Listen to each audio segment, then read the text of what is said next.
um, I decided to start a new series called Life in Diaspora. So the reason I started this series is because the truth is everyone's story is not the same. Everyone's experience moving abroad is not the same. So this series is going to help those of you who wish to migrate to any country of your choice. This series is going to help you to understand better. So when I moved to the UK, my experience while moving to the UK is not the same. And I'm very certain everyone's stories and journey are not the same. So instead of just having an overview or an idea how we think a country is like, I've decided to invite people from different country, area of works, and how they migrated to the country they are at the moment. Okay, so today my first guest will be Anita. She moved to the UK from Nigeria on the student visa, and she moved with her family. So she's here. She'll be joining us to give you guys details and share her journey, her experience, and how she's finding the UK. Okay, so thank you for joining. So if you have friends or family who are interested in moving abroad and they want to like get to know what it is, please send them a message right now to join the live. Inform your friends and family to join the live. So I've already written down some questions here that I'll be asking my guests. So it's just going to be like a 30-minute live session. She's going to share her experience with you.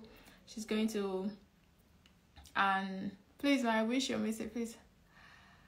Yeah, so that is why she's here. She moved to the UK with her family. She's going to share her journey, her story, her experience living in the UK as a mother, a wife, and all of that. So yeah, thank you.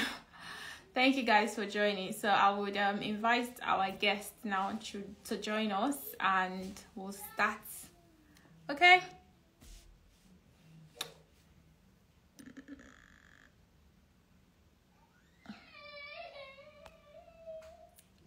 So I'm waiting for our guest to join in so I can, invite her and start. So let's just give her a minute. Thank you so much for joining, guys. Thank you so much. So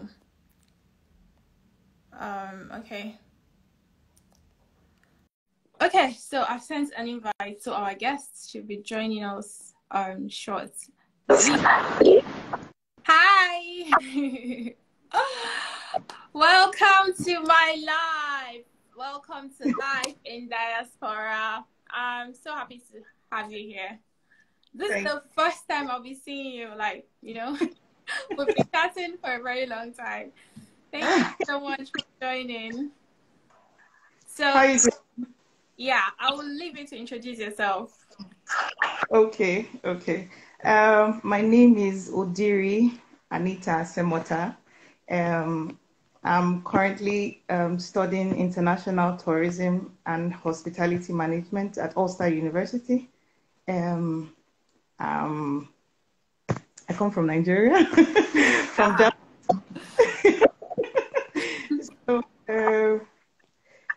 So you can ask me whatever you want to ask me. Yeah, that's great. So first question is, how are you finding the UK? Let's start from there.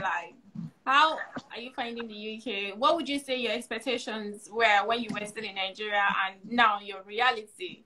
When we're still in Nigeria, we always feel like, oh, abroad is, we have that expectation until we get here. We'll be like, okay, yeah. The only thing is, everything works here. The system works, but it's the same hustle. The same hustle you use in going to your job in Nigeria is the same thing here. But no traffic, no agbero and the rest of mind. There's peace of mind. There's 24 hours light. You have variety of things. So it's my expectations, Sha. I was expecting this whole rosy abroad thing, but but reality set in. So, but Yeah. So most people, when they feel like, oh, once you leave Nigeria or you leave any country, you are going to abroad. It's like as if it's gold, or things are not the way we expect them in our head. Like things are totally different. So anyway, and let me start my questions. So I wrote them down so I don't forget. So my first question would be, when did you move to the UK from Nigeria? okay, I moved last year, September. I got here September 9th. Okay. Yeah. So you're not up to a year yet. No, not yet. Oh, Just okay. So you're still newbie. Okay. What visa route did you take with to move to the UK? Tier 4, student visa. Oh, okay. So yeah. So you moved with your family. Yes, I did. My husband and my 2 children. Okay, so that is leading us to the other question, like, because most people I know a lot of people have messaged me saying that, oh, they want to move to the UK with their family and they are worried on student visa. They are worried that they heard that the UK childcare is expensive, things are harder, getting accommodation also is not easy. So I will start with your accommodation. When you were looking for a house in the UK, did the landlord, like the houses you were looking for, did you search for studio apartment or self mini flat or 2 bed? Just because I got here, I was in the hotel for 3 weeks, and my plan was when I just come here after isolation, I would get a house immediately. So we started searching from the hotel, and man, the housing agents were asking for so much. They were asking for housing history. They were asking for what do you call it? UK pay slips. So many things, and I don't have these things. I even told them, I said, I'm actually new here. I'm a student. I can get a letter for where that's the accommodation is a very, very hard thing here. But Wow. what I did was to get an Airbnb. Oh, Yeah, when I got the Airbnb, I now negotiated with the landlord. Luckily for me, he's an Asian guy, so he's almost like a Nigerian person. So, so I negotiated with him, and I told him I would love to pay monthly. So we agreed, and I stayed for 3 months in that accommodation. Then we now started working. So I had my pay slips and every other thing. So we used that to get a house. oh wow. So you couldn't get a house because you didn't have the pay slip and all. Yeah. Wow. So you guys stayed in Airbnb and for a very long time, for 3 months. Yeah, 3 months. Wow. And sorry, yeah, we stayed there for 3 months, and we now had the tenancy agreement, because that was what most of the landlords were asking for: your previous accommodation, your previous landlord's number, this and that. So Yeah. It's the same because when we moved here, my husband was looking for a house because they were asking for all of that as well.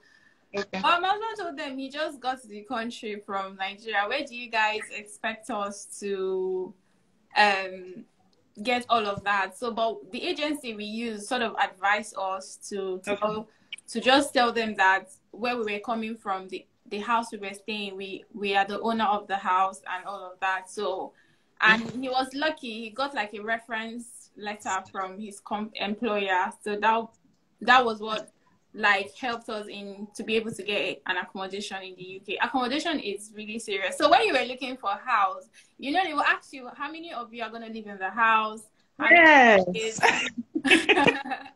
And initially, I kept telling them, me, my children, and all, and I was looking for a 2-bedroom.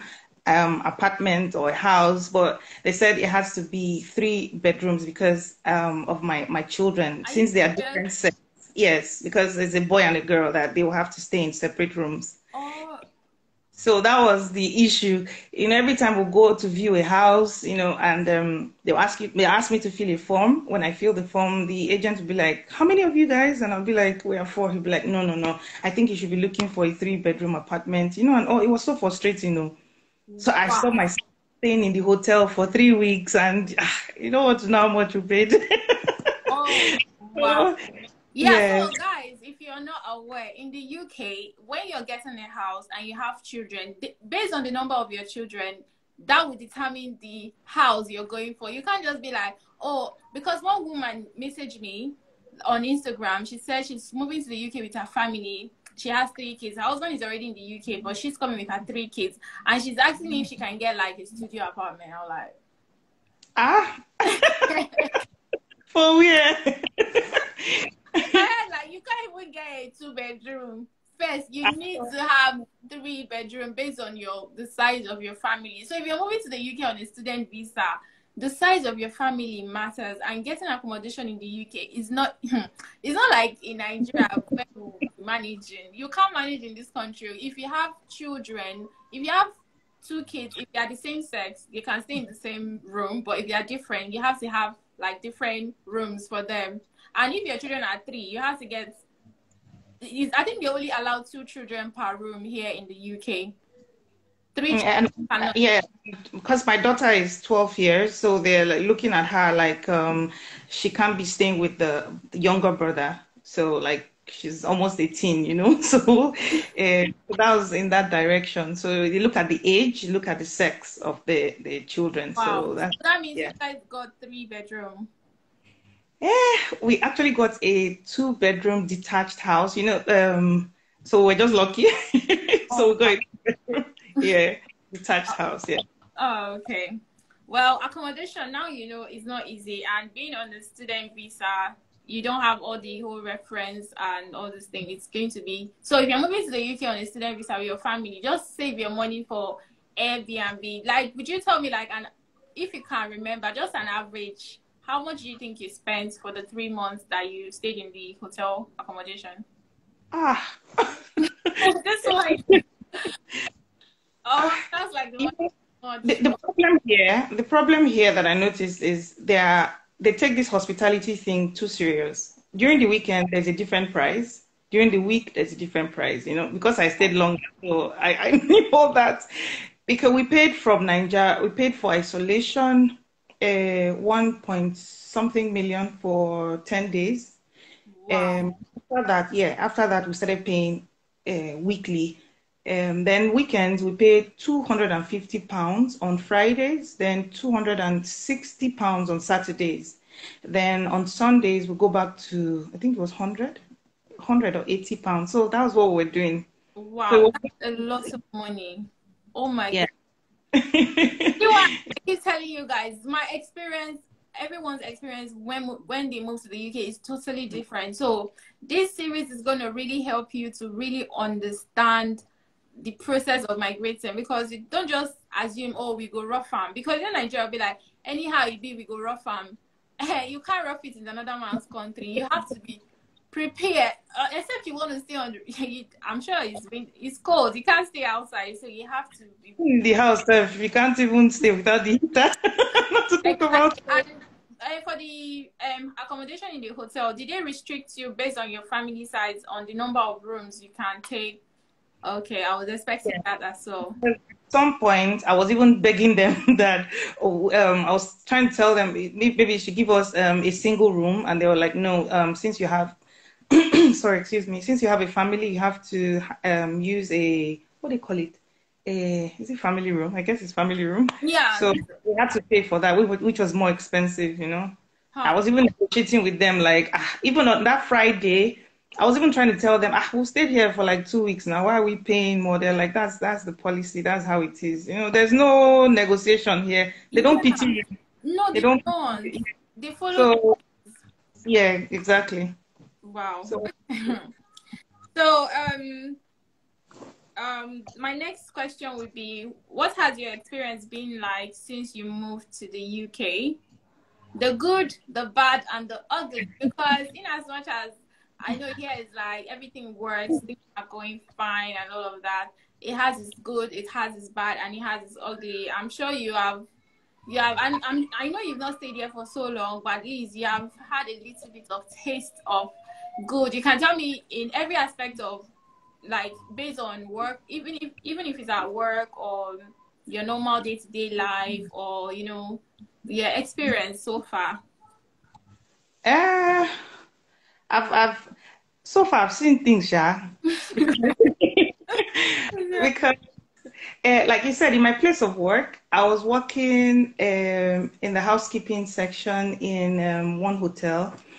What they do there, um, like we foreigners, they give us a lot of, stressful work to do, while their own people, you just tell them maybe somebody should just stay in laundry from morning till night, while you're giving me a stressful job from, like, you're giving me like 10 rooms to work on. And, so I've noticed that part. Then, I agree with you. There's a lot of pressure in mm, workplace for immigrants. I feel like sometimes it can come off as the fact maybe they are being racist, because the truth is, I know the UK racism and the US one is not the same, but in the UK there's something they call subtle racism, where yeah, you don't even know if they like you or they don't, because they will not.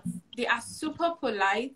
yeah, They are super polite, telling you, things, but deep down, they don't really like you. But because racism is a crime in the UK, they made it a crime officially. So if someone is being racist to you, that is a crime. You can report them and they will face the law.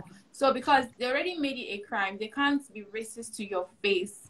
So sometimes they just give you that subtle undertone racism that, yeah, yeah, so especially workplace, if you are black, they will give you the most place to work. They would be yeah. stressing you, too much pressure. Yeah, I've experienced that, so I totally understand what you're saying. Leave. I had to leave because the stress was too much, and I was like, why are you doing this? Like, you make this thing go round. Why are you making us go through all this stress? So I had to leave. Then I also witnessed some form of racism in my neighborhood, at the Airbnb that I moved in. When we moved in that night, my neighbor just came, knocked on my door, and she was like, I'm the owner of the house there. I don't want noise. The people that moved out before, they were making noise. I had to call the police, and I'm like, I never even went that house. Wait till I never even make noise. Yeah. Oh And my then goodness. she lived beside me, and she'll see me in the morning. We'll see ourselves on the road. When our children attended the same school, when they see us on the road, she'll just, pass like that. Even when I say hi, she'll just ignore me. When I told my cousin, she was like, no, say na UK day, you never see. So I witnessed things like that. But in all, Yeah. So the truth is, my advice is, most times what I tell Nigerians, like, or Africans, if you're moving to the UK, try and stay in a black dominated community. Because when we moved, we lived in London, and London is very, is you meet different people. It's not white dominated community, so we didn't really experience any sort of undertone racism from our neighbors until we moved here that we okay. sorry is a white dominated community.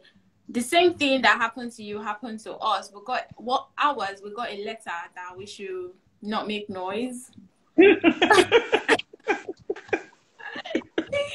Right, I'm like, these people did not even come to ask me, welcome to the neighborhood, are you okay? Or they're already sending rules and regulations. After they send the first letter, they sent another letter again, telling us not to wash our clothes from 9 p.m.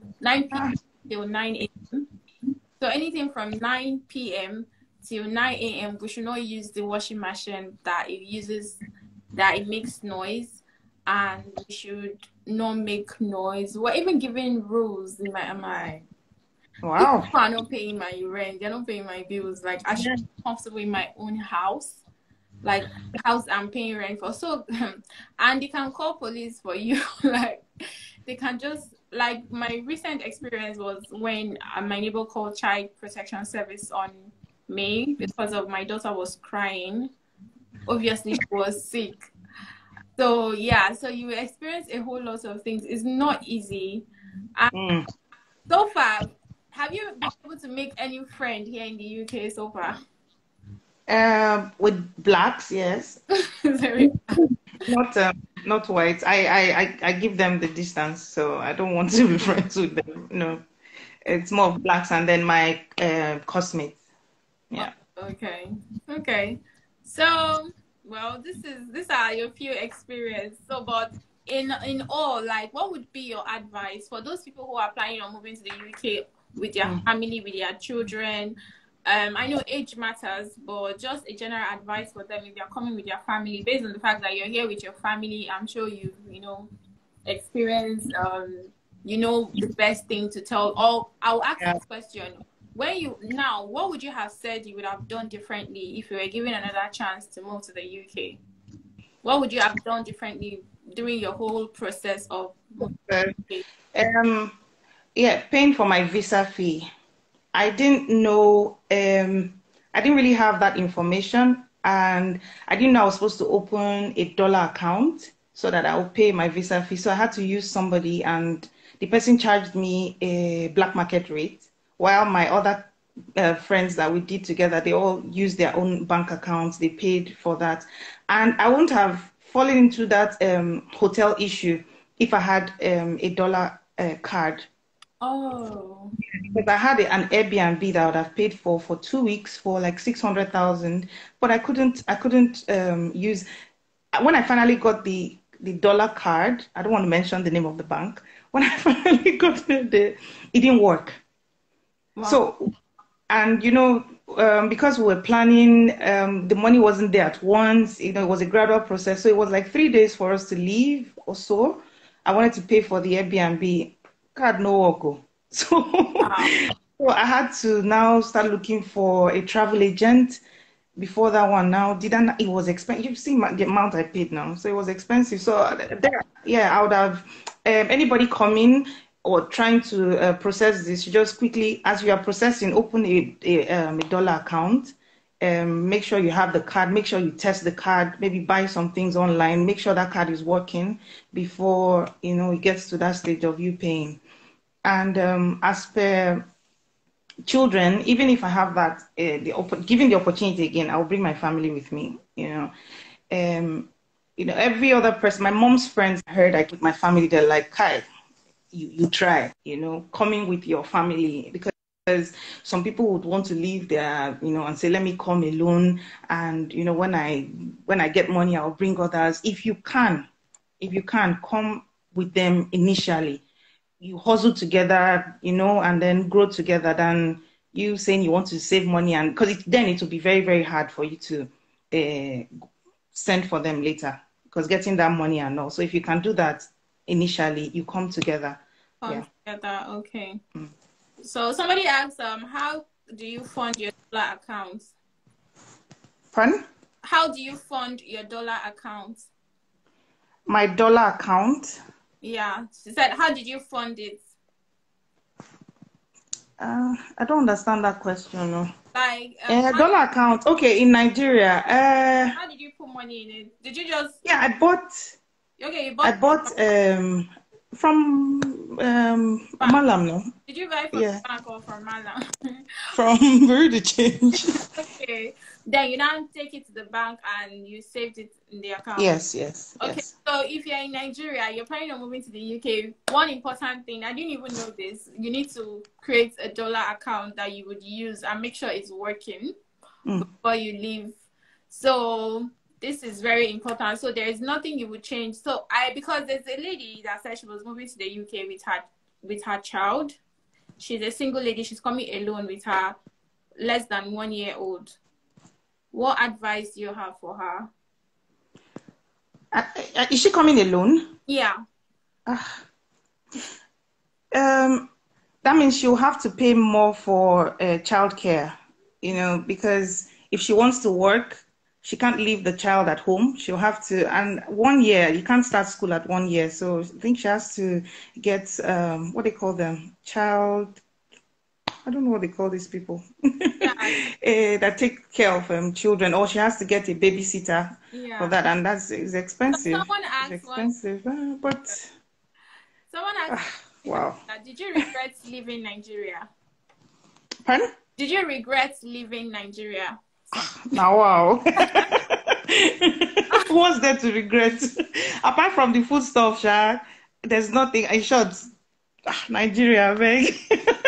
No, I don't regret to, I beg. So she did not regret leaving Nigeria. So if you can, you want to move, please. There is no regrets. Just that the country is lonely. This country can be lonely. So that's why most people come with their family, because Yeah. once you have your family, you know, you have like someone to talk to. But coming alone, it can be really lonely, Yeah. to be honest, and it can be depressing because you will not know anyone, you will not have friends until maybe you need some time until you start making friends. And the truth is, I will ask you, this is the final question, like, do you think do you have friends from your workplace? Because you know, in the UK, your fellow colleagues will be so nice to you at work, but once you guys leave work, the relationship ends at work. The Brits sort of creates that boundary, like, you know, have any relationship with anyone outside work. So I want to ask, have you been able to make any friend outside work? Like you guys met at work and you guys took the relationship